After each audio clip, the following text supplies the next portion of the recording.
तो देखिए, नई अयोध्या की रामधुन सुनाई दे रही है। अयोध्या में बन रहे मंदिर में रामलला विराजने वाले हैं। आज से 42 दिन बाद भव्य और दिव्य गर्भगृह में रामलला की प्राण प्रतिष्ठा होगी।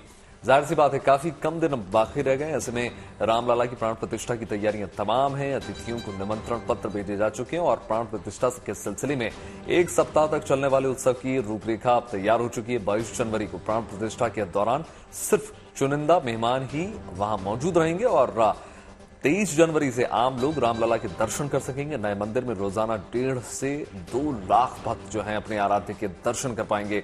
इससे पहले अयोध्या में विकास के कामों में तेजी आई है। दूसरी तरफ देखिए, पुणे में रामलला की पोशाक तैयार हो रही है। तो देखिए, वक्त बहुत कम बचा है, तो ऐसे में जो तैयारियां वो बिल्कुल युद्ध स्तर पर जारी हैं। हर मोर्चे पर काम किया जा रहा है, चाहे रामलला की पोशाक की तैयारी हो या फिर तमाम व्यवस्थाएं ऐसी हों। निमंत्रण से लेकर विकास की जो परियोजनाएं वो भी लगातार जारी।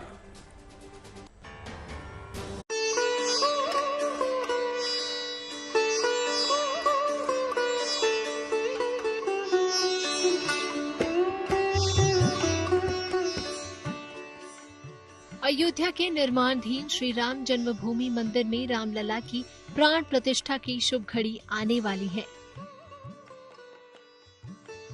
करोड़ों अरबों श्रद्धालुओं की युगों युगों से चली आ रही प्रतीक्षा पूरी होने वाली है। रामनगरी में तमाम तैयारियां जोरों शोरों से चल रही हैं। लंबे इंतजार के बाद रामलला का भव्य मंदिर बन रहा है, तो प्राण प्रतिष्ठा का कार्यक्रम भी दिव्य होने वाला है। 15 जनवरी 2024 को मकर संक्रांति के अवसर पर सूर्य के उत्तरायण होने के बाद मंदिर में प्राण प्रतिष्ठा से जुड़े विधि विधानों का शुभारंभ हो जाएगा। जो नियम है उसमें अन्नाधिवास, जलाधिवास, औषधि अधिवास, पुष्प अधिवास और ये सारी चीज उनमें रखा जाता है मूर्ति को। और उसी के अनुसार जिस जिनके जो कार्यक्रम है कि किस दिन अन्न में रखा जाए, किस में फूल पुष्प में रखा जाए, किस में जल में रखा जाए किस दिन, और किस दिन औषधि में रखा जाए इस दिन, और जितने भी कार्यक्रम कैसे किया जाए, ये सारे काज ये 4-5 दिन तो निश्चित है होंगे। अब आपको बता देते हैं कि प्राण प्रतिष्ठा से पहले 5 दिनों तक किस दिन कौन सा विधि विधान संपन्न किया जाएगा। 17 जनवरी को अयोध्या में कलश यात्रा निकाली जाएगी। उसी के साथ रामलला की प्रतिमा का नगर भ्रमण होगा। 18 जनवरी को मंडपम प्रवेश पूजन, वास्तु पूजन, वरुण पूजन, गणपति और मातृ का पूजन होगा। साथ ही रामलला की मूर्ति का जलाभिषेक शुरू हो जाएगा। 19 जनवरी को खास विधि विधान से अग्नि स्थापन से अग्नि प्राकट्य होगा, नवग्रह स्थापना होगी, प्रधान स्थापना और होम किया जाएगा। 20 जनवरी को श्री राम जन्मभूमि मंदिर को 81 कलशों में इकट्ठा किए गए अलग अलग नदियों के जल से पवित्र किया जाएगा। इसी दिन वास्तु शांति अनुष्ठान के साथ रामलला मंदिर की मूर्ति का अन्नाभिषेक भी होगा। इसी तरह 21 जनवरी को विशेष पूजन और हवन के बीच रामलला का 125 कलशों से दिव्य स्नान होगा। फिर रामलला की मूर्ति का सायाधिवास होगा और उसकी स्थापना की जाएगी। 22 जनवरी को मध्यम काल में मृगशिरा नक्षत्र में प्राण प्रतिष्ठा की महापूजा होगी। महापूजा के बाद प्राण प्रतिष्ठा मूर्ति का अक्षत डाला जाएगा और महापूजा होगी। ये सारी पूजाएं जो है यह भगवान श्री राम की प्रतिष्ठा होने के लिए, निर्विघ्नता के लिए, उनमें देव कलाओं की जागृति के लिए जो मंदिर बना है उस मंदिर की शुद्धि के लिए इस प्रकार की ये सारी पूजाएं हैं। इन पूजाओं में अनेक प्रकार के यज्ञ है, पारायण है, मंत्रों के जप है, अधिक सब चलता रहेगा। कुल मिलाकर 15 जनवरी से लगातार रामनगरी में उत्सव का माहौल बना रहेगा। इसी दौरान श्रद्धालुओं का विघ्नम सैलाब अयोध्या में उमड़ने वाला है, जो रामलला की प्रतिमा के नगर भ्रमण में शामिल होगा। 17 तारीख को श्री भगवान का नगर भ्रमण होगा। वे अपने निर्माण स्थल से निकल करके मंदिर में जाते समय नगर परिक्रमा करेंगे, भ्रमण करेंगे और मुख्य देवालयों का दर्शन करेंगे। नगर निर्माण के बाद रामलला की निर्धारित प्रतिमा को गर्भगृह में स्थापित कर दिया जाएगा और वहीं बाकी सारे विधि विधान पूरे किए जाएंगे। 22 जनवरी को शुभ मुहूर्त में नवनिर्मित राम मंदिर में रामलला की प्रतिमा की प्राण प्रतिष्ठा की जाएगी। खुद प्रधानमंत्री नरेंद्र मोदी प्रतिमा में प्राण प्रतिष्ठा अनुष्ठान के यजमान होंगे और इस कार्यक्रम को संपन्न करेंगे। इसके बाद श्रद्धालु भव्य मंदिर में जब अपने आराध्य के दर्शन करने पहुंचेंगे तो उन्हें श्री राम की एक नहीं बल्कि 2 मूर्तियां प्रतिमाएं दिखाई देंगी। एक प्रतिमा गर्भगृह में विराजमान होगी जबकि दूसरी प्रतिमा की प्राण प्रतिष्ठा नहीं होगी। इसे चल मूर्ति या उत्सव मूर्ति कहा जाएगा। एक रामलला की अचल मूर्ति मंदिर के गर्भगृह में हमेशा के लिए स्थापित हो जाएगी तो दूसरी मूर्ति का विशेष अवसरों पर भक्तों और श्रद्धालुओं को दर्शन होगा। बनवीर सिंह के साथ bureau report, good news today. और आइए आपको लिए चलते हैं पुणे। महाराष्ट्र के पुणे में श्री राम की पोशाक तैयार की जा रही है। यहां श्री राम के भक्तों ने 2 धागे श्री राम के लिए अभियान की शुरुआत की और इस अभियान में हजारों लोग जुटे हैं। यानी प्राण प्रतिष्ठा कार्यक्रम के दौरान रामलला के वस्त्र भी विशेष होने जा रहे हैं। लिहाजा रामलला की पोशाक को सोने के धागों से बाकायदा तैयार किया जा रहा है। वहीं देखिए, पोशाक को तैयार करने की आखिरी तारीख जो है 22 दिसंबर भी अब रख दी गई है। यह अभियान कुल 13 दिन लगातार जारी रहेगा। श्री राम जन्मभूमि तीर्थ क्षेत्र और पुणे के heritage hand weaving revival charitable trust की तरफ से ये कराया जा रहा है। दरअसल देखिए, ट्रस्ट की कोशिश जाहिर तौर पर यही है कि पूरे देश के जो अंश हैं, यानी प्रभु श्री राम है, उनका जो मंदिर बन रहा है वहां पर इनको समाहित किया जाए। और इसी वजह से राम मंदिर में राजस्थान के पत्थर, जोधपुर का घी, महाराष्ट्र की लकड़ी समेत पूरे देश को समाहित करने की एक कोशिश, एक प्रयास किया गया है। और यहाँ देखो, यही वजह हो जाती है कि अब पुणे में रामलला की पोशाक भी तैयार की जा रही है। अयोध्या में राम मंदिर की तैयारियों के बीच प्रभु श्री राम के जीवन दर्शन और रामलला के दर्शन की व्यवस्थाएं तय हो चुकी हैं। 23 जनवरी से भक्तों को जहां राम मंदिर में स्थायी पते पर रामलला के दर्शन होंगे।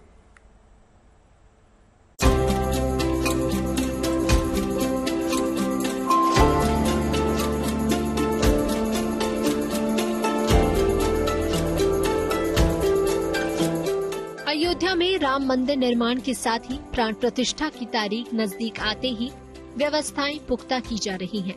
फिर चाहे वो भक्तों के दर्शन की व्यवस्था हो या फिर अस्थायी रूप में जहां फिलहाल रामलला विराजे हैं, वहां की दर्शन व्यवस्था मंदिर निर्माण समिति और राम मंदिर ट्रस्ट हर मुद्दे पर बारीकी से मंथन कर व्यवस्थाएं करने में जुटी है। प्राण प्रतिष्ठा का कार्यक्रम 22 जनवरी को तय हुआ है, जिसमें खुद प्रधानमंत्री नरेंद्र मोदी शिरकत करने वाले हैं। ऐसे में व्यवस्थाओं को माकूल बनाने के लिहाजे से मंदिर समिति रामलला के अस्थायी मंदिर में भक्तों के प्रवेश को 2 दिन पहले रोकने का विचार कर रही है।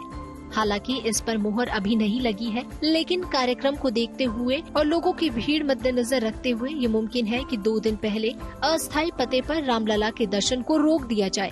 20 और 21 जनवरी को भक्त रामलला के दर्शन न कर सके। 23 तारीख से सभी राम भक्त जो अयोध्या आएंगे, जो व्यवस्था है उसके अंदर सभी को दर्शन मिलेगा। 22 तारीख को प्रधानमंत्री रहेंगे, उस दिन आमंत्रित लोग वहां परिसर में रहेंगे, वो कार्यक्रम में सहभाग करेंगे और दर्शन करेंगे। जहां तक अभी ये निर्णय नहीं है, लेकिन तैयारी को ध्यान में रख करके संभव है कि 20 और 21 को जो भगवान की प्राण प्रतिष्ठा का कार्यक्रम भी चलता रहेगा, जहां वर्तमान रामलला विराजमान है, वहां का आंतरिक दर्शन तो चलेगा, लेकिन सबके लिए दर्शन शायद रोका जाएगा, क्योंकि वो भगवान को भी स्थानांतरित करना, उनकी पूजा अर्चा करना, ये सी व्यवस्था बनानी पड़ेगी। मंदिर समिति के मुताबिक 23 जनवरी से ही राम मंदिर में आम लोग भी दर्शन कर सकेंगे। ऐसे में सुरक्षा के पुख्ता इंतजाम किए जाएंगे, जो पहले से कहीं ज्यादा होंगे। हालांकि समिति का ये भी कहना है कि यह व्यवस्था तकनीकी तौर पर सुदृढ़ किए जाने की वजह से लोगों को इससे कोई दिक्कत नहीं होने वाली है। इसी के साथ मंदिर में आसानी से दर्शन के लिए 4 लाइन बनाने का भी फैसला किया गया है। ये फैसला भक्तों की भीड़ के मद्देनजर लिया गया है, जिसमें मानना है कि भक्तों की संख्या 1.5 से 2.5 लाख के बीच हो सकती है। हालांकि मंदिर समिति इससे ऊपर जुटने वाली भीड़ के लिए भी व्यवस्था पर विचार कर रही है। सुरक्षा के किसी विषय से ट्रस्ट समझौता नहीं करेगा। जो सुरक्षा के मानदंड आज हैं, उससे अधिक सुरक्षा की व्यवस्था की संभावना आगे है, लेकिन वो ऐसे यंत्र लगाए जा रहे हैं किसी यात्री को, आने वाले तीर्थ यात्रियों को कोई कष्ट न हो, लेकिन सुरक्षा के जो मानक हैं वो पूरे हों। मंदिर की सुरक्षा के साथ किसी प्रकार का कोई समझौता न हो, ऐसी व्यवस्था उत्तर प्रदेश सरकार और ट्रस्ट मिलकर के कर रहे हैं। रामलला के अपने स्थायी पते पर विराजने में महज 40 दिन का वक्त है। ऐसे में तैयारियों को अंतिम रूप देकर मंदिर निर्माण समिति और ट्रस्ट भक्तों के लिए भगवान की राह आसान करने में जुटा है।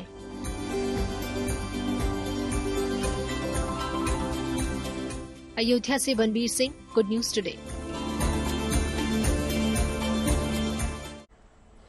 अयोध्या के नाम एक और मील का पत्थर जुड़ने जा रहा है। सूर्यवंशी भगवान राम का ये नगर अब सौर नगरी बनने जा रहा है।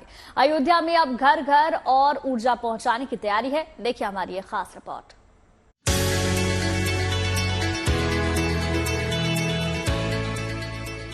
अयोध्या में राम मंदिर के निर्माण और नए मंदिर में रामलला की प्राण प्रतिष्ठा की प्रतीक्षा पूरी होने जा रही है। वहीं खास बात ये भी है कि अयोध्या नगरी पर सूर्य देवता की कृपा बनी रहे, इसके लिए भी तेजी से प्रयास चल रहे हैं। अयोध्या में राम मंदिर का निर्माण इस तरीके से किया गया है कि यहाँ का गर्भगृह सूर्य के प्रकाश से रोशन हो और सूर्य देवता की पहली किरण रामलला के मुखमंडल पर पड़े। क्योंकि भगवान राम सूर्यवंशी हैं, इसीलिए सूर्य देवता उनकी प्रतिमा को अवलोकित करें। इसके लिए खास व्यवस्था की गई है। तो साथ ही साथ रामलला की अयोध्या नगरी को भी सौर नगरी के रूप में विकसित करने की तैयारी है, ताकि बिजली के लिए अयोध्या को दूसरे सूत्रों पर निर्भर न रहना पड़े। अभी तक हम लोग जो 40 मेगावाट का प्लांट है उसका निर्माण कार्य शुरू हो गया है। साथ ही साथ हम लोगों ने लगभग 3.5 से 4 मेगावाट का सरकारी बिल्डिंगों एवं निजी जो बिल्डिंग है, चाहे घरेलू हैं या कनेक्शन हैं या फिर कमर्शियल बिल्डिंग हैं, वहाँ पे सोलर रूफटॉप लगाने का कार्य भी कर लिया है। साथ ही सोलर लाइट, सोलर ट्री, इन सब का भी कार्य तेजी से बढ़ रहा है। अयोध्या में 165 एकड़ में 40 मेगावाट का सोलर पार्क बनाया जा रहा है। इससे सालाना 70 मिलियन यूनिट से ज्यादा हरित ऊर्जा का उत्पाद होगा। शहर में सड़कों और दूसरी जगहों पर सोलर लाइट्स लगाई जा रही हैं, तो हर घर सोलर योजना को लागू करने के लिए कदम उठाए जा रहे हैं। इसके अलावा सरयू नदी में सोलर बोट चलाने की भी तैयारी हो रही है।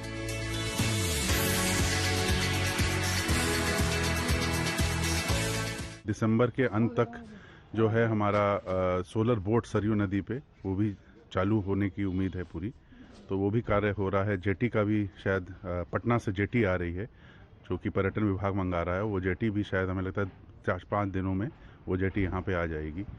तो सभी कार्य गति पे हैं और तेजी से उनको पूर्ण करने की कार्रवाई की जा रही है। यूपी सरकार अयोध्या को मॉडर्न सोलर सिटी बनाना चाहती है, लिहाजा पूरे इलाके में सोलर ऊर्जा के इस्तेमाल को बढ़ावा दिया जा रहा है। Bureau report, good news today. सर्दी का मौसम है और इस गुनगुनी ठंड में मेहमान साइबेरियाई पक्षियों का हुजूम यूपी के घाटों पर उमड़ा है। प्रयागराज के त्रिवेणी संगम से लेकर वाराणसी के गंगा घाट और हापुड़ का ब्रिज घाट विदेशी पक्षियों से गुलजार है। तीनों घाटों पर बड़ी संख्या में विदेशी मेहमान आए हैं और इनका कोलाहल पर्यटकों को आकर्षित कर रहा है।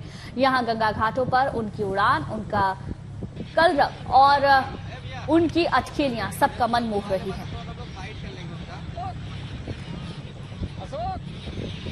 तो देखिए ये 3 तस्वीरें हम आपको दिखा रहे हैं। प्रयागराज, हापुड़ और वाराणसी से आई ये तस्वीरें, लेकिन इनमें नजारा बेहद खूबसूरत आपको नजर आएगा क्योंकि साइबेरियाई पक्षियों ने अब हिंदुस्तान का रुख करना शुरू कर दिया है और सबसे ज्यादा इनकी संख्या उत्तर प्रदेश में देखने को मिल रही है। अलग अलग घाटों पर इस रोमांच भरे नजारे को देखने के लिए लोग भी पहुंच रहे हैं।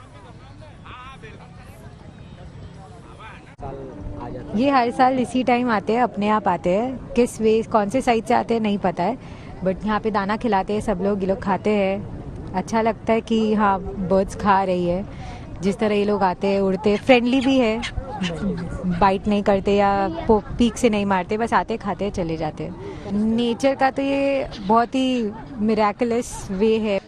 सब जगह इतने क्राउड, इतना पोल्यूशन, इतना सब चीज़ है। उसके बाद में जब आप यहाँ आते हो, इनको खिलाते हो दाना, तो आपको एक तो पीस भी मिलता है और साथ ही साथ में आपको लगता है कि हाँ ठीक है, पोल्यूशन फ्री जगह पे आप बैठे हो। मतलब आज मेरी बच्ची भी मेरे साथ में है तो she is also enjoying it कि बर्ड्स आ रहे हैं पास में खा रहे हैं, तो वो भी बहुत खुश है, इसीलिए बस यहाँ आए हैं। मैं तीसरी बार काशी आई हूँ, जबकि मुझे इन्हें दाना डालना बहुत ही अच्छा लगता है और ये बहुत ही फ्रेंडली है, एकदम दाना डालोगे एकदम से आ जाते हैं। हर साल की तरह इस साल भी चंडीगढ़ में फूलों की प्रदर्शनी का आयोजन किया गया। इसे क्रिसैंथेमम 2023 का नाम दिया गया है। 3 दिन चली इस प्रदर्शनी में लोगों ने 270 से ज्यादा फूलों की किस्मों के दीदार किए।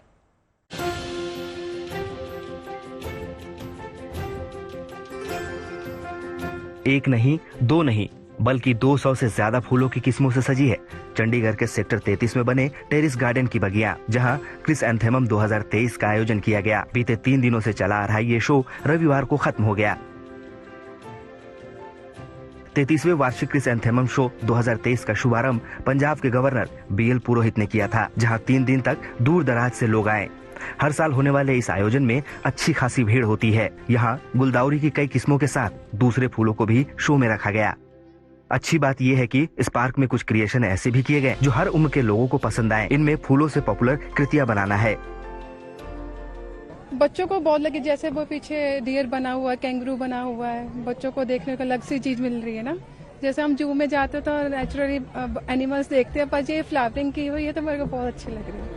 इस शो का लुत्फ उठाने वाले लोग हर जगह से आते हैं, फिर चाहे वो इसके आसपास के हों या फिर दूर दराज के। ये शो सभी की पसंद बनता है। एनुअली ये लगता है फेस्टिवल, तो हर साल ही वैसे हम आते हैं।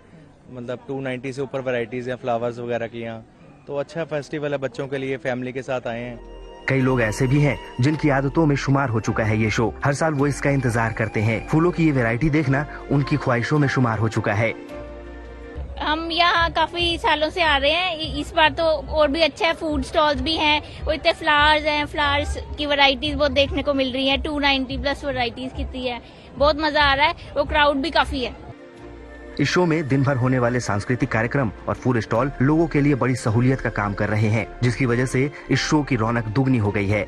कुल मिलाकर ये शो हर उम्र के लोगों पर खरा उतरता है। हर साल इसमें जुड़ता एक नया आयाम इसे एक बड़ा मुकाम देता जा रहा है। Bureau report, good news today. देखिए, हिमाचल की राजधानी शिमला भी इन दिनों सैलानियों से गुलजार नजर आ रही है। लोग वहां घूमने के लिए लगातार पहुंच रहे हैं, लेकिन शिमला के लोग कहां जाएं? तो शिमला के लोगों के मनोरंजन के लिए वहां के मशहूर गेयटी थिएटर में साहित्य और कला की महफिल सजी हुई है। इसमें हास्य कवियों ने खूब गुदगुदाया। देखिए। और थोड़ी जगह भी चुनाव हुए, मुझे भी किसी ने कहा तुम भी चुनाव लड़ लो। मैंने कहा मैं नहीं लड़ता। बोले क्यों नहीं लड़ते? मैंने यार, जब देश की जनता को हमने प्यार से जीत लिया हो तो हमें लड़कर जीतने की क्या जरूरत है। चुनावी माहौल पर अपनी चुटीली कविताओं से हंसी की फुलझड़ियां छोड़ते ये मशहूर हास्य कवि पद्मश्री सुरेंद्र शर्मा हैं। ताली बजनी चाहिए ताकि मंच अच्छी बात कह सके। हम लोगों का एक ही अपराध रहा, हमने पार्टियों को वोट देना शुरू कर दिया। अगर हम अच्छे व्यक्ति को वोट देना शुरू कर देते तो हर एक पार्टी वाले अच्छे व्यक्ति को टिकट देना शुरू कर देते। फिर इस मुल्क में पार्टियां चुनाव हारती कुछ भी होते, लेकिन मुल्क कभी भी चुनाव नहीं हारता। सीधी सी बात। शिमला के ऐतिहासिक गेयटी थिएटर में अपनी कविताएं सुनाकर सुरेंद्र शर्मा ने खूब तालियां बटोरी। और एक बात बता दूं मैं आपको, बहुत कुछ होता है जिंदगी में। अभी भी मैं देख रहा हूँ जो पति अपनी पत्नी के साथ बैठे, दहशत में बैठे, ढंग से हंस नहीं पा रहे। हंसने से पहले लुगाई की तरफ देखते, वो हंसती तो हंसते। हद हो गई यार दहशत की। जब मैं खड़ा हूँ यहाँ पर तो किस बात की चिंता? देखो मत लुगाई की तरफ हंसते रहो, क्या बिगाड़ेगी तुम्हारा? मैं तुम्हें बचा लूंगा और मेरे जाने के बाद भगवान भी तुम्हें नहीं बचा। लगे हाथ सुरेंद्र शर्मा ने आम जनजीवन से जुड़े मामलों पर भी व्यंग के तीर चलाए और हंसी की फुहारें छोड़ी। थोड़ी बहुत टिप्स देना चाहता हूँ। देखो पतियों, जब भी घर में घुसो मुंह लटका करके घुसो, उदास होकर के घुसो, लुगाई समझ जाएगी कंट्रोल में। हंसकर घुसोगे, 50 सवाल करेगी किसके साथ बैठा था, घर में ही सूजा पड़ा रहता, बाहर कैसे हंसकर आया बता तो सही। उसे लगता है मेरे जीते जी इसकी हंसने की हिम्मत कैसे हो गई दुनिया में। यही नहीं, देश विदेश के मामलों पर भी सुरेंद्र शर्मा चुटीली टिप्पणियां करने से नहीं चुके। एक मंत्री से उसके बेटे ने कहा 8 साल का, पिताजी मुझे राजनीति में जाना है, कोई शिक्षा दो। बाप बोला रहने दे, 8 साल का। बोले ना मैं तो जाऊंगा, पहले ही शिक्षा दो, अभी से सीखूंगा तो ही तो जाऊंगा। नहीं माना बेटा, छोटा जिद पर अड़ गया। तो बाप ने कहा तू पहली मंजिल पर चढ़ जा, चला जा और छज्जे पर आ जा, मैं नीचे खड़ा हूं। बच्चा चला गया, छज्जे पर आ गया। बोले फिर बाप ने कहा नीचे कूद जा। बोले बापू चोट लग जाएगी। बोले मैं पकड़ लूंगा ना, तेरा बाप हूं, कूद जा नीचे। छोरा कूद गया, बाप ने पकड़ा नहीं, हाथ पैर टूट गए उसके। बोले पिताजी आपने कहा था मैं पर नीचे पकड़ लूंगा, नहीं पकड़ा, मेरी चोट लग गई, ये हो गया वो हो गया। बाप ने कहा बेटा राजनीति की पहली शिक्षा एक ही, अपने बाप की भी बात का विश्वास मत करिए। तालियां आप चाहिए। बाप का नाम अमेरिका था, बेटे का नाम यूक्रेन था।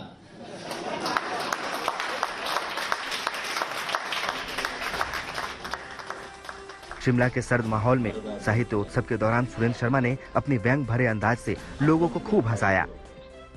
एक मौको ऐसो आयो तो कि शेर मैं नहीं खा जातो। गरबाड़ी बोली ऐसो हो जातो तो मैं तो बर्बाद ही हो जाती, थारी तो खाल भी कोई काम में नहीं आता। ये मर्दों की मार्केट वैल्यू है। और इन 4 लाइनों में तुलसीदास जी की एक चौपाई ने बड़ा दुख दिया महिलाओं को। मैंने उससे बचाया उसको। हमने अपनी पत्नी से कहा, तुलसीदास जी ने कहा है, ढोल गवार शूद्र पशु नारी ये सब ताड़न के अधिकारी, इसका समझती है समझाएं। पत्नी बोली इसके अर्थ तो बिल्कुल ही साफ हैं, इसमें एक जगह मैं हूं, 4 जगह आप हैं। साहित्य उत्सव में देश के और भी कई जाने माने कवियों और कलाकारों ने हिस्सा लिया और लोगों का खूब मनोरंजन किया। Bureau report, good news today. राजधानी दिल्ली में कोरिया सांस्कृतिक महोत्सव रंग दे कोरिया धूमधाम से मनाया गया। रंग दे कोरिया कार्यक्रम में कोरिया के गायकों ने रंग जमाया। असल में दिल्ली में भारत और कोरिया के बीच राजनयिक संबंधों की 50वीं सालगिरह का जश्न मनाया गया है।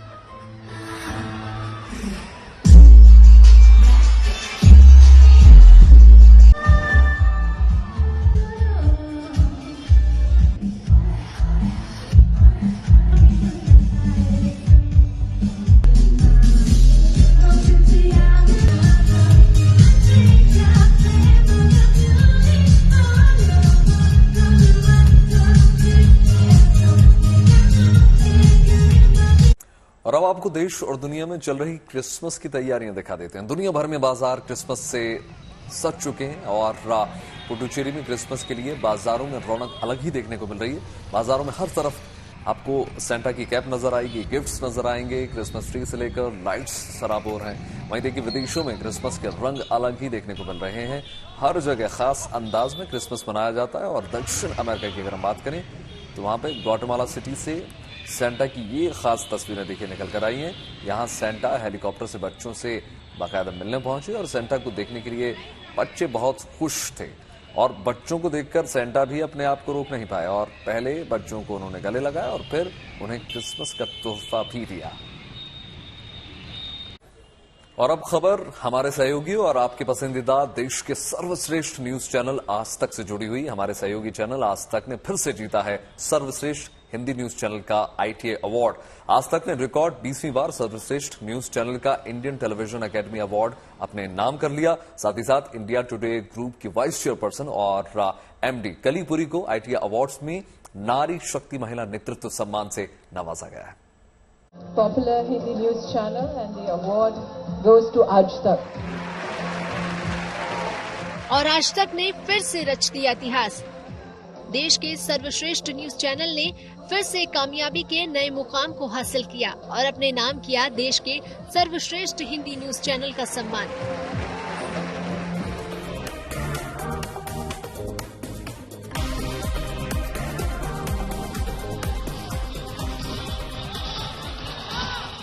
जी हाँ, मुंबई की एक जगमगाती महफिल में आज तक के नाम का सितारा भी अपनी रोशनी फैला रहा था, क्योंकि आज तक ने 1 नहीं, 5 नहीं, 10 नहीं, बल्कि 20 बार सर्वश्रेष्ठ हिंदी न्यूज चैनल का खिताब जीता।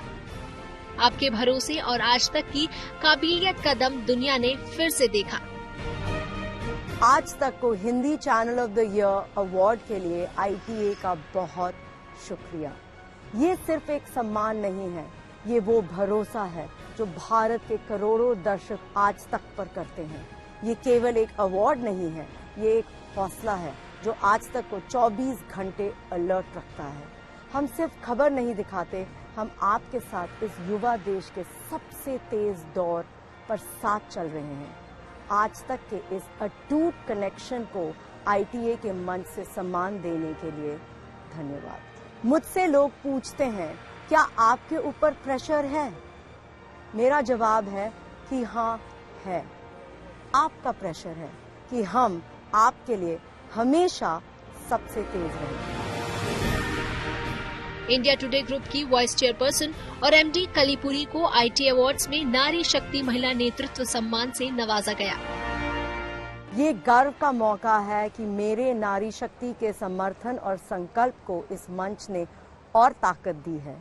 लंबे वक्त से बहुत से लोग ये बताते रहे कि एक आदमी की सफलता के पीछे एक औरत का हाथ होता है। अब वक्त बदला है। हर सफलता खुद हासिल करने के लिए हम सब आगे बढ़ रहे हैं। आत्मनिर्भर भारत की नींव आत्मनिर्भर नारी शक्ति ही बनेगी। एक नई रिस्पॉन्सिबिलिटी इस सम्मान के साथ मुझे मिली है। मैं इसे अपनी पूरी कमिटमेंट से निभाऊंगी। Popular English News Channel, the award goes to India Today. आज तक के सहयोगी अंग्रेजी न्यूज चैनल को बेस्ट इंग्लिश न्यूज चैनल का अवार्ड मिला। साथ ही बेस्ट एंकर पुरुष का खिताब राहुल कंवल के नाम गया। इसके अलावा बेस्ट टॉक शो के लिए राजदीप सरदेसाई को भी सम्मान दिया गया। Whatever they like, they love, they watch is how the awards are given. So I think it's अनु का नहीं है। अनु खाली एक मीडियम है, जरिया है जिसके थ्रू लोगों की इच्छा पूरी की जाती है। मैं आज विशेष रूप से आनंदित हूँ कि जो मातृशक्ति है, नारी शक्ति है इंडियन टेलीविजन की, उसको विशेष रूप से ITA में सम्मान मिला। हम सब जानते हैं बहुत ही कम समय में महिलाओं ने पर्दे के पीछे भी प्रखर भूमिका इंडियन मीडिया इंडस्ट्री में निभाई है। आपकी चैनल का भी नेतृत्व महिलाएं कर रही हैं। मैं आशा करती हूँ कि इसी प्रकार से लीडरशिप रोल में इंडियन मीडिया में और महिलाएं दिखें। आज तक ने हमेशा की तरह एक बार फिर से साबित कर दिया कि कोई नहीं है दूर तक, खबरों में सिर्फ आज तक।